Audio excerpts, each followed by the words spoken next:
ಗೆಳೆಯರೇ, ಈ ವ್ಯಕ್ತಿ ನೋಡಲಿಕ್ಕೆ ಹುಚ್ಚನ ತರ ಕಾಣಿಸಬಹುದು, ಆದ್ರೆ ಈತ ಮಾಡೋ ಕಾರ್ ಮೋಡಿಫಿಕೇಶನ್ ಗಳನ್ನ ನೋಡಿ ಜನರೇ ಹುಚ್ಚರಾಗಿದ್ದಾರೆ.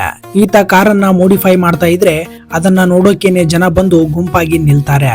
ಅಕಿರಾ ನಾಕಾಯಿ ಅನ್ನೋ ಈ ವ್ಯಕ್ತಿ ಪೋರ್ಷೆ ಕಾರುಗಳನ್ನ ಒಡೆದು ಮೋಡಿಫೈ ಮಾಡ್ತಾನೆ. ಮೊದಲು ಕೋಟಿಗಟ್ಟಲೆ ಬೆಲೆ ಬಾಳೋ ಪೋರ್ಷೆ ಕಾರುಗಳನ್ನ ಹೊಡಿತಾ ಇರೋ ಈತನನ್ನ ನೋಡಿ ಜನರು ಈತನನ್ನ ಹುಚ್ಚ ಅಂತಾರೆ.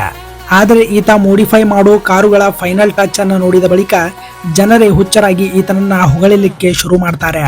ಅಂದ್ರೆ ವರ್ಲ್ಡ್ ನಲ್ಲಿ ಕಾರುಗಳನ್ನ ನೆಕ್ಸ್ಟ್ ಲೆವೆಲ್ ಗೆ ಮೋಡಿಫೈ ಮಾಡ್ತಾನೆ ಈ ಮನುಷ್ಯ. ಈತ ಮಾಡೋ ಕಾರ್ನ ಮೋಡಿಫಿಕೇಶನ್ ಒಂದು ಆರ್ಟ್ ಆಗಿ ಬಿಡುತ್ತೆ. ಅಷ್ಟರ ಮಟ್ಟಿಗೆ ಈತನ ಕೈ ಚಳಕ ಇದೆ. ಈ ಅಕಿರಾ ನಾಕಾಯಿ ವರ್ಲ್ಡ್ ವೈಡ್ ಟ್ರಾವೆಲ್ ಮಾಡಿ ಪೋರ್ಷೆ ಕಾರುಗಳನ್ನ ಮೋಡಿಫೈ ಮಾಡ್ತಾನೆ. ಒಂದು ಪೋರ್ಷೆ ಕಾರ್ ಮೋಡಿಫೈ ಮಾಡೋಕೆ ಈತ 2 ಕೋಟಿಗಿಂತ ಹೆಚ್ಚಿನ ಹಣವನ್ನ ಚಾರ್ಜ್ ಮಾಡ್ತಾನೆ. ಅಷ್ಟೇ ಅಲ್ಲದೆ ಈತನ ಫ್ಲೈಟ್ ನ ಖರ್ಚು ಮತ್ತು ಹೋಟೆಲ್ ನ ಖರ್ಚು ಕೂಡ ಕಾರ್ನ ಓನರೇ ಕೊಡಬೇಕಾಗುತ್ತೆ. ಇನ್ನೊಂದು, ಈತ ಒಬ್ಬ ಮನುಷ್ಯನಿಗೆ ಒಂದೇ ಕಾರನ್ನ ಮೋಡಿಫೈ ಮಾಡಿ ಕೊಡ್ತಾನೆ. ಎದುರಿನವನು ಎಷ್ಟೇ ಶ್ರೀಮಂತನಾಗಿರ್ಲಿ, ಈತ ಒಬ್ಬನಿಗೆ ಒಂದೇ ಕಾರನ್ನ ಮಾತ್ರ ಮೋಡಿಫೈ ಮಾಡಿ ಕೊಡ್ತಾನೆ. ಈತ ಕಾರ್ ಮೋಡಿಫಿಕೇಶನ್ ಮಾಡೋಕೆ ಏನಾದ್ರೂ ಕೂತ್ರೆ ಒಂದು ಲೆದರ್ ನ ಚೇರ್ ಜೊತೆಗೆ ಒಂದು ಕೋಕ್ ಬಾಟಲ್ ಮತ್ತು ಒಂದು ಸಿಗರೇಟ್ ನ ಪ್ಯಾಕೆಟ್ ಇವನಿಗೆ ಬೇಕೇ ಬೇಕು. ಇವುಗಳಿಲ್ಲ ಅಂದ್ರೆ ಈತ ಕಾರನ್ನ ಮುಟ್ಟೋದೇ ಇಲ್ಲ.